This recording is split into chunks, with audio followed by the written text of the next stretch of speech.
The legendary great sage Ichikami Atsumu opened his eyes to a ceiling he did not recognize. He remembered the final battle with the Demon King and the absolute exhaustion of his soul. Atsumu sat up slowly, feeling a lightness in his limbs that felt entirely wrong. He glanced at a nearby mirror and saw the face of a teenage boy staring back at him. A doctor walked in, followed closely by a nurse carrying a digital tablet. The doctor addressed him as Kusanagi Minato, a name that carried no weight in his memories.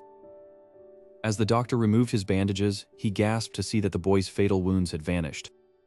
Atsumu realized his soul's residual holy magic had automatically healed this new body. He asked the doctor about the current date and the state of the monster calamity. The doctor explained that the year was 2022, and the Great Calamity had ended 50 years ago. A sense of peace washed over him as he learned his sacrifice had actually saved the world. After a week of recovery, Minato was discharged and returned to a cramped, lonely apartment.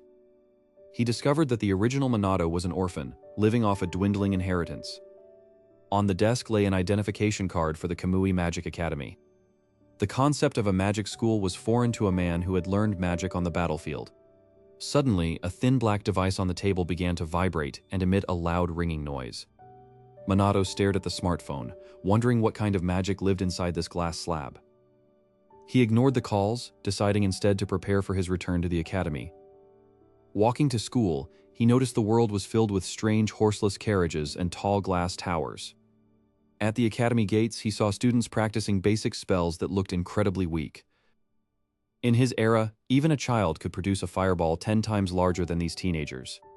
It seemed that peace had caused the art of magic to rot from the inside out. Despite the weakness of others, he felt a genuine spark of joy at the prospect of learning again.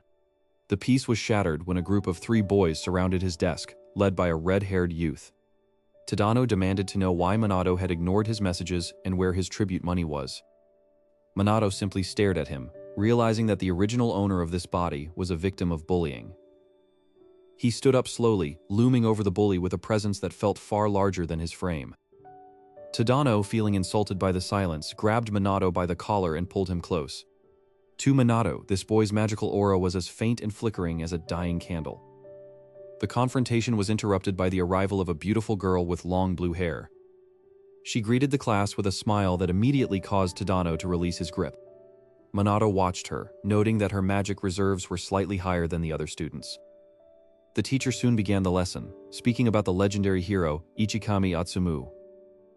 Minato felt a wave of awkwardness as he listened to a room full of people praise his past self. Mizuha stood up and recited his achievements with a fanatical glint in her eyes. He realized that he had become a myth, a symbol of a power that no longer existed in this world. After class, Tadano blocked his path again, his face twisted in a jealous rage. The bully ignited a sphere of fire in his palm, the heat shimmering in the air. Minato didn't even flinch, his eyes tracking the flow of mana with clinical precision. Tadano launched the fireball directly at Minato's face with a roar of triumph.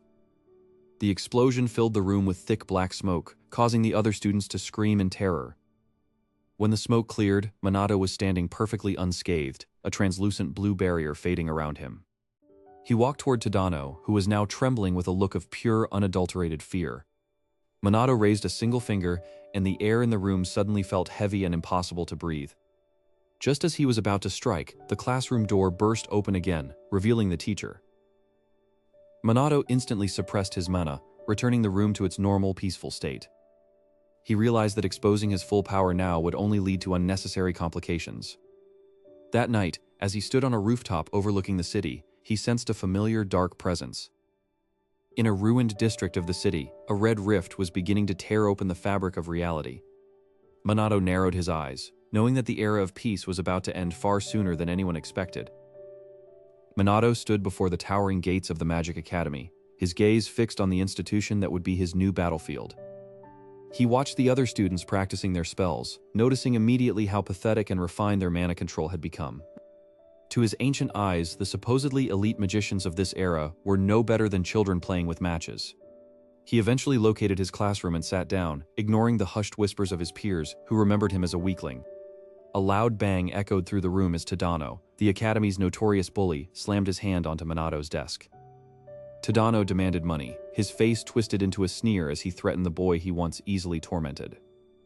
Minato simply looked up, his eyes cold and unimpressed by the display of amateur thuggery. Before the confrontation could escalate, a beautiful blue-haired girl named Mizuha entered the room, momentarily silencing the bully. The teacher soon began a lecture, praising the legendary deeds of the great sage who had saved the world 50 years ago. Minato winced in his seat, finding the historical glorification of his past self to be incredibly awkward to listen to. The following day, the entire class gathered for the mandatory magic power assessment test. Tadano stepped up first, unleashing a burst of fire that registered a score of 1,000 on the device. Mizuha followed him, her water magic swirling gracefully to produce a significantly higher score of 2,000. Minato watched the rankings with a sigh, realizing that the bar for excellence had dropped to a pathetic level. The teacher called Minato's name, prompting Tadano to start laughing at the expected failure of the class loser. Minato approached the machine, deciding that holding back was far more exhausting than simply showing a fraction of his true self. He placed his palm gently on the testing surface, letting a tiny thread of his vast mana leak into the circuitry. The machine began to hum with a low, vibrating sound that quickly escalated into a high-pitched whine. Sudden beams of pure white light erupted from the device, blinding everyone in the immediate vicinity. With a thunderous boom, the measurement device exploded, sending shards of crystal flying across the hall. Minato stood in the center of the debris, completely unharmed, and looking slightly annoyed that the equipment was so fragile. The teacher scrambled to the scene, frantically asking if anyone was hurt while staring at the pulverized machine in disbelief. Tadano claimed it was a malfunction, refusing to believe that the boy he bullied could have any significant power.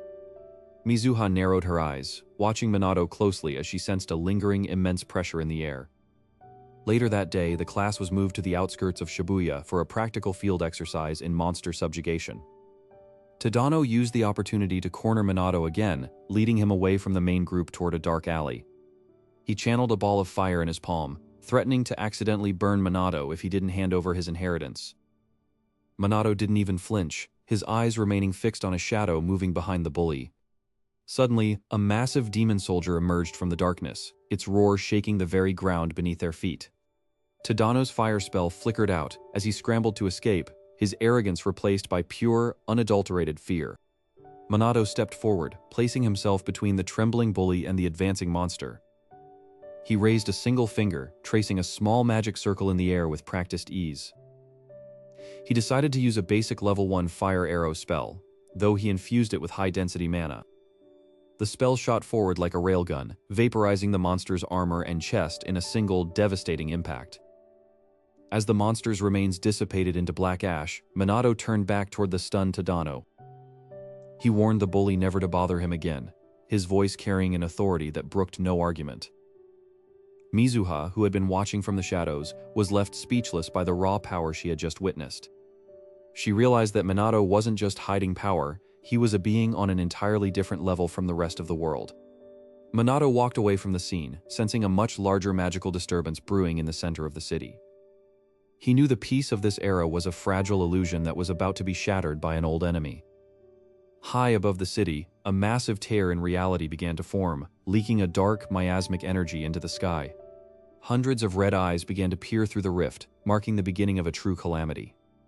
Minato stood atop a high skyscraper, his gaze fixed on the crimson rift pulsating in the Shibuya sky. He pulled a dark, enchanted hood over his face to ensure his identity as a student remained hidden.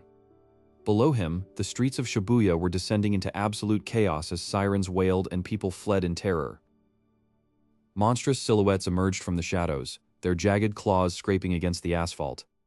A group of police magicians struggled to maintain a barrier against a massive three-eyed beast.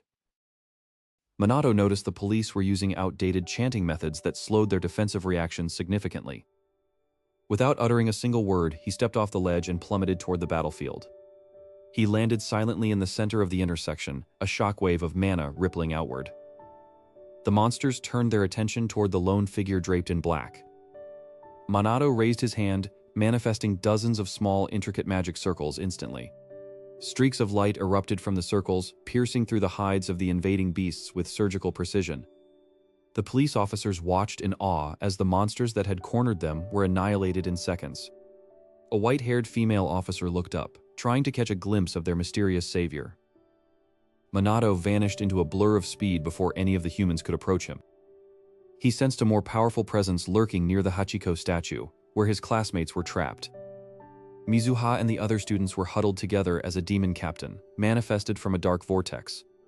The demon captain raised its blade, wreathed in black flames, ready to strike the defenseless students. "Halt," a cold voice echoed through the plaza, vibrating with immense magical pressure. The demon captain paused, sensing a threat far greater than any it had encountered in this era. Minato walked forward slowly, each step echoing like a death knell against the pavement. The demon lunged with a speed that blurred the air, its flaming sword descending in a lethal arc. Minato caught the massive blade with only 2 fingers, stopping the momentum instantly. The students gasped, unable to comprehend the level of power they were witnessing. "Is this the best the modern monsters can do?" Minato asked, his voice devoid of emotion. He shattered the demon's sword into 1,000 fragments with a simple flex of his mana. In a flash, he appeared behind the beast, a concentrated sphere of light in his palm. He slammed the energy into the demon's back, vaporizing it in a pillar of pure white light. With the threat neutralized, the oppressive aura hanging over the city began to dissipate. Minato turned his head slightly toward Mizuha, ensuring she was safe before preparing to leave. He realized that although the world was at peace, the shadows of the past were far from gone.